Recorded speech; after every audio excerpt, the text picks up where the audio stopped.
When you think of CrossFit, you think of grit, grind, and maybe someone doing thrusters until they see stars. But what you probably don't think of is money. Because let's face it, CrossFit doesn't exactly have NBA salaries or UFC pay-per-view checks. The prize money? Decent. The sponsorships? Selective. So how on earth did one athlete break through that ceiling and stack up millions while everyone else was chasing protein sponsors?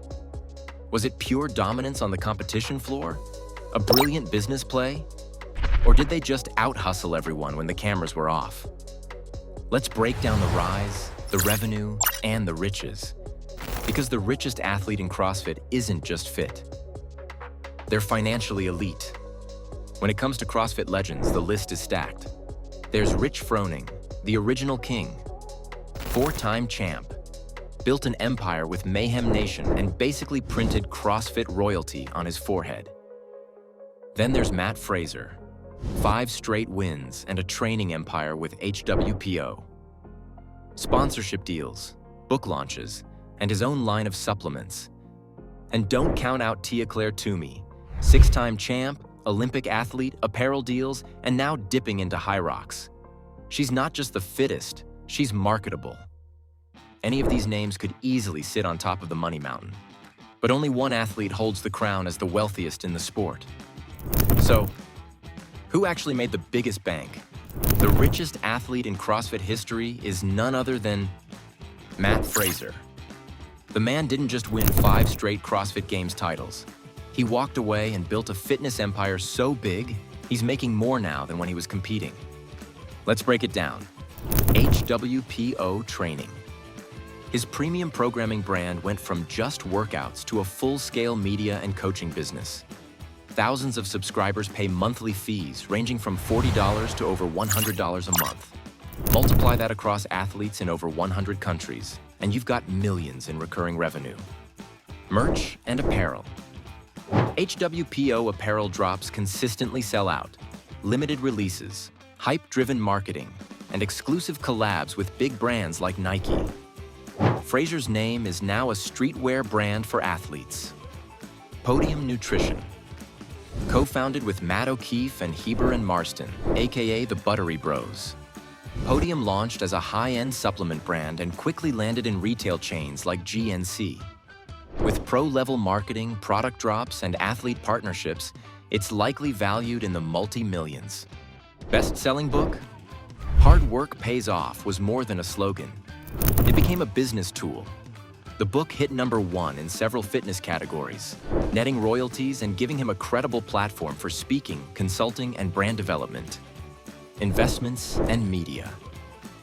Behind the scenes, Fraser has been involved in brand deals, consulting, and even equity stakes in fitness startups. He's not just endorsing brands, he's buying into them. Add it all up, and you're looking at a net worth conservatively estimated between $5 to $7 million, possibly more when factoring in business equity. And the wildest part? He's just getting started. Here's the truth no one talks about. Most elite CrossFit athletes live paycheck to paycheck.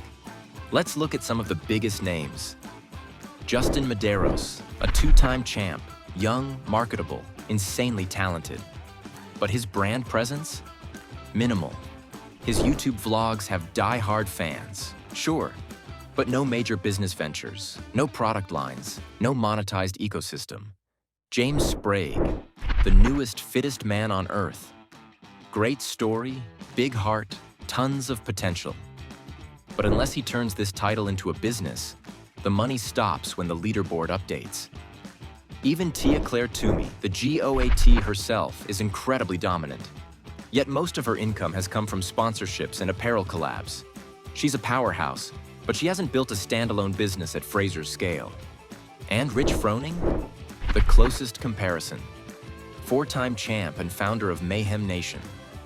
He's built a solid brand, but his focus has stayed in coaching and content, not product ecosystems or multi-channel business like Fraser.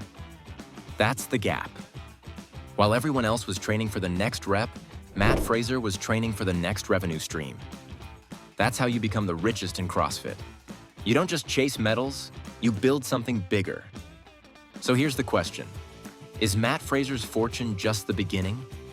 Because if he could build this kind of empire after retiring, what happens when the next generation starts with the business game from day one? Will we see athletes turned moguls? Will the fittest on Earth also become the wealthiest on Earth?